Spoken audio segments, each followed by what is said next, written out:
Yes. You want to make the distinction between ontological subjects and ontological objects.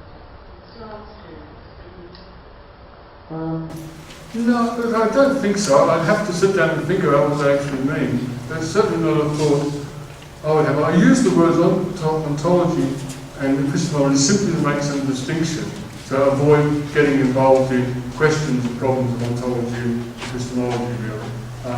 I have to admit, for many years of my life, my favourite philosophical topic was epistemology. But following the history of epistemology, I find that at a certain point, around the 60s or 70s, the great writers of the topic saying, really, it's not epistemology, it's ethics, that's the question. Because your knowledge is the knowledge of a certain society. In the society you live in, it is an ethical question, not an epistemological question. Epistemology is a lot about individual human being and nature. And okay, of course, systems mediating between that. But once you get into the mediation, you've really lost the essential idea of the individual confronting mysterious sensations and so on. So, I think no, but I'd probably have to think a lot more about your question.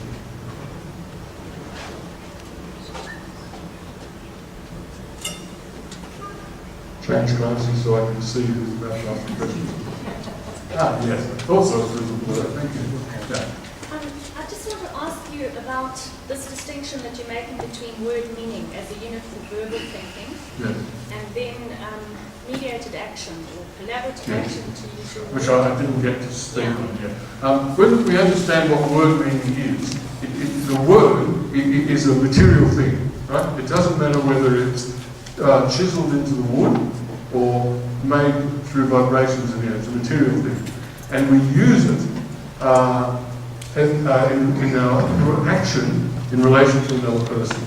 So there's actually three things in word meaning. The material thing, which belongs to an existing culture with all its associations and connotations, and presumably, hopefully, another person that is familiar with the word.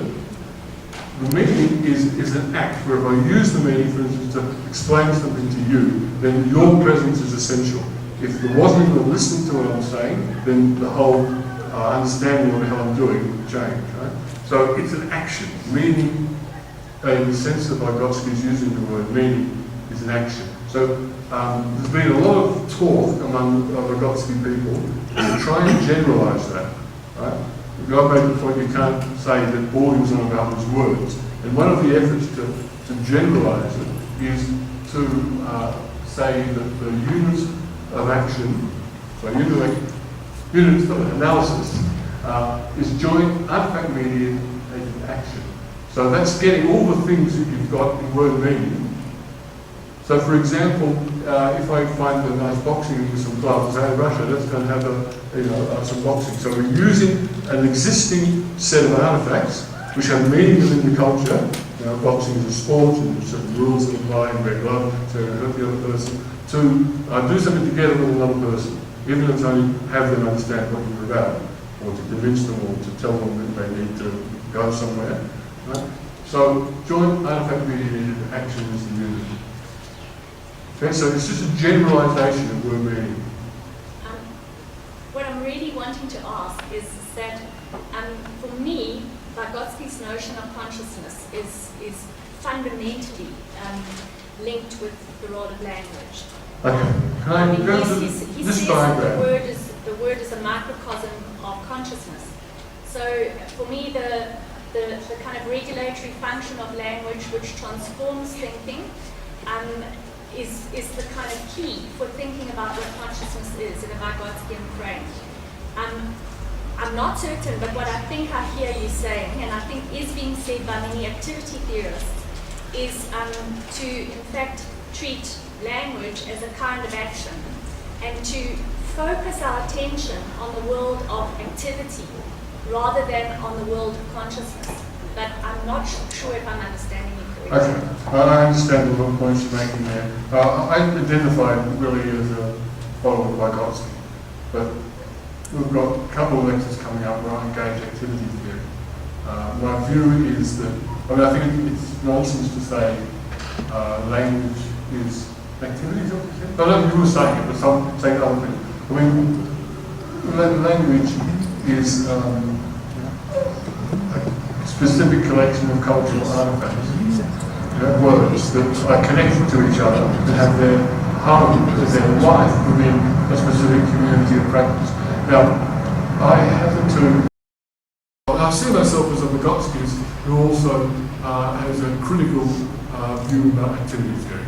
I promote activity theory, but I don't agree with Vygotsky and I don't agree with Engstrom. I base myself on Vygotsky. My activity theory comes from Vygotsky. Now, where I've got to go back one. Well, the meaning is an action. It's an action by a person using the word in relation to another person. Now, activity theory has action as its unit. So, I do think that neither Engstrom nor Lienzoff understood Vygotsky, and principally that they didn't understood his methodology. They abandoned and jumped altogether the unit of analysis. It's just, for Leontiev, he just doesn't mention it. I think there's a couple of times in his whole work he mentions the word unit, and one of those he has an inverted comment. In Engstrom, that lovely triangle, which spreads across the world like a virus, is called a root model. And although from time to time it will get called unit of analysis, that's not Engstrom's play.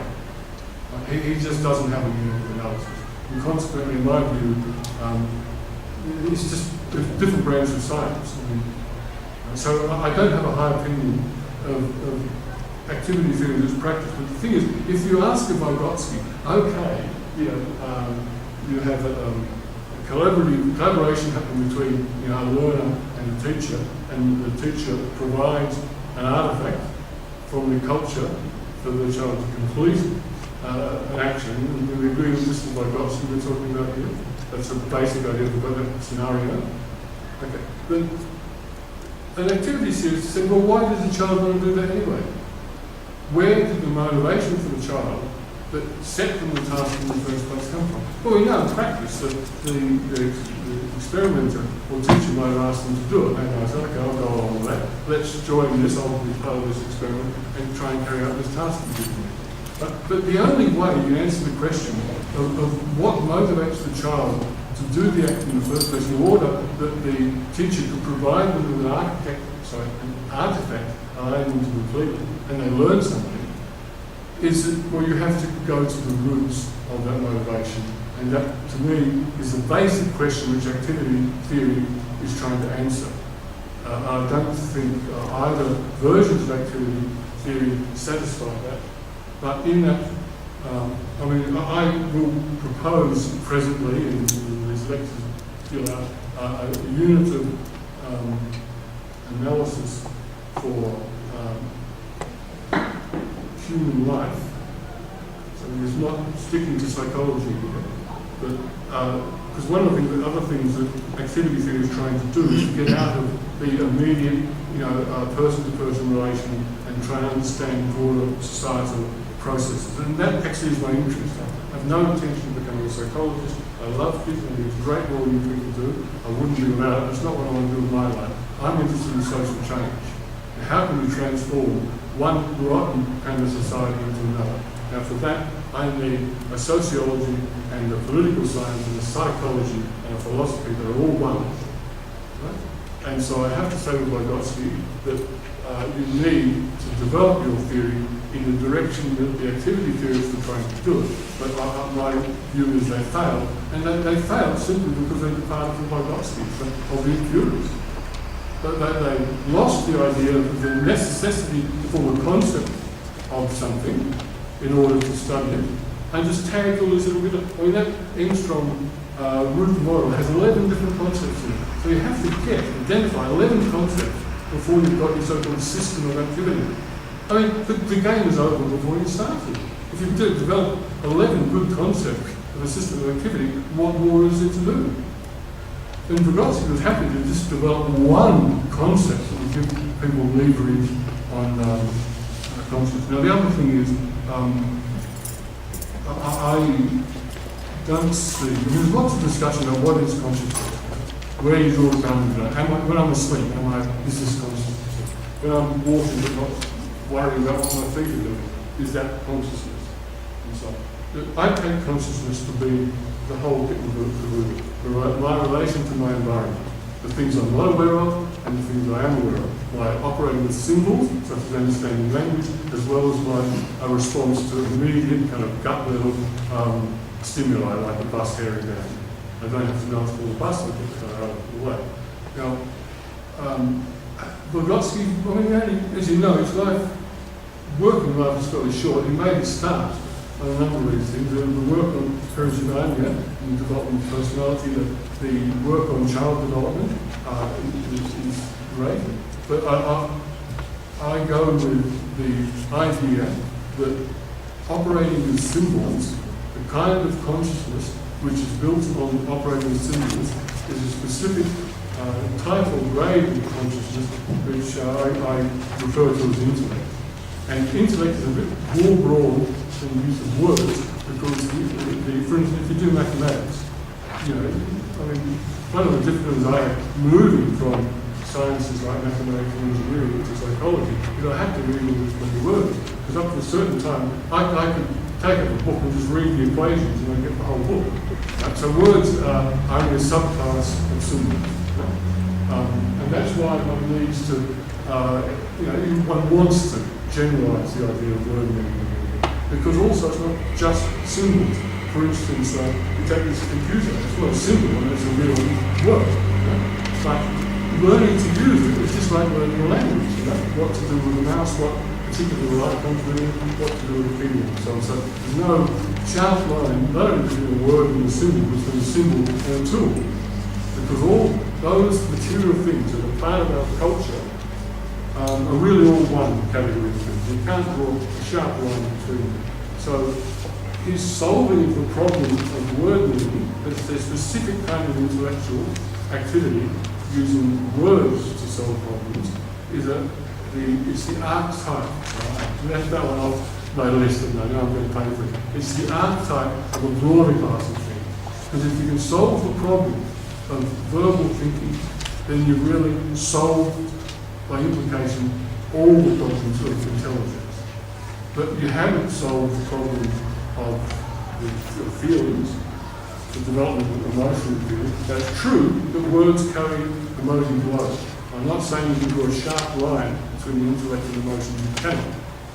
When, for instance, you feel an emotion like your stomach goes taut, something goes here, then you reflect on that and you interpret that feeling, then you're drawing on your intellect as well, what you've learned through education. The feeling that's been developed, like you listen to a passage from the Moonlight Sonata, then the feelings you get can't be explained simply emotionally, because there's a huge cultural load there. It's interpreted feeling.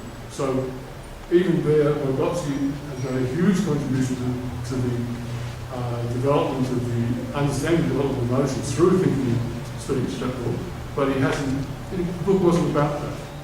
So I've touched on a few of the things you raised. Do you want to follow up? Okay, but look, I regard Vygotsky as a genius. He says some things that are wrong from time to time. Look at the conditions he lived in, the time he had to work. I'll forgive him and the mistake.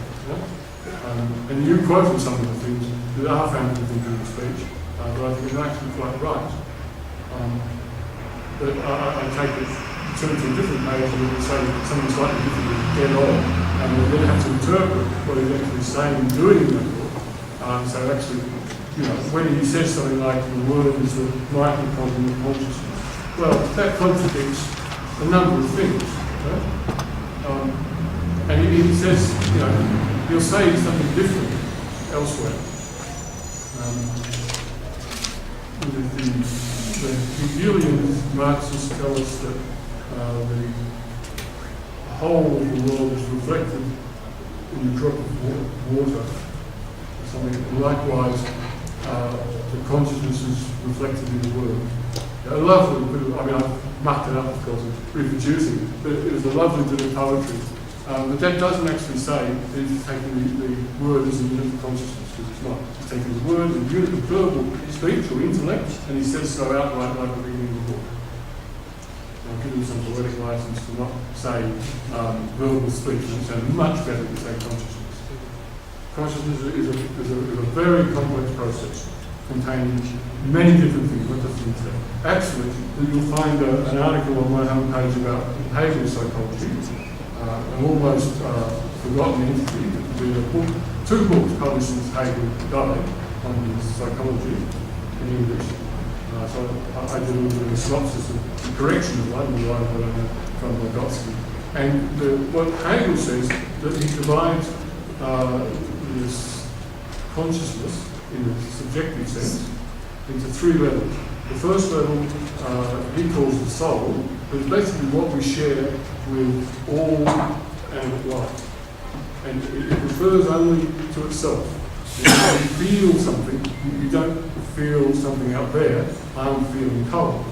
You don't mean there's some cold and I'm feeling. You're feeling cold, you feel sad. You feel afraid. And then, we come to that one, 2 more minutes. This is interesting stuff. Sorry, am I disturbing? No. Hegel, without any empirical evidence, says that the organism becomes habituated to certain feelings, so that they sort of stop feeling it, right? It's the straight activity field there. And then what are left are sensations. So a feeling which is sort of unexpected, then it comes from outside, and it's called a sensation, and it refers to an object. And that's the unit of analysis for a second grade of consciousness in the general sense, which Hegel calls consciousness. And one of the, it says, when that consciousness finds itself in the outside world, then it develops self-consciousness. And then by discovering itself in the world, like someone like itself, the possibility comes of recognizing things in the world as being products of human activity and therefore being symbols. And then the intellect, this third grade of consciousness, arises through working with symbols. There are all sorts of categories and subcategories. But it seemed to me a fairly good overall kind of anatomy of the mind.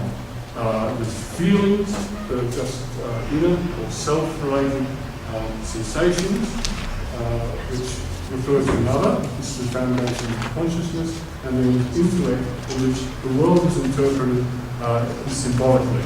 I have to say, under this scheme, it is impossible to think of, to understand, grasp with the intellect any individual thing. That according to Hegel, we only understand an individual thing by with consciousness, the lower level sensations.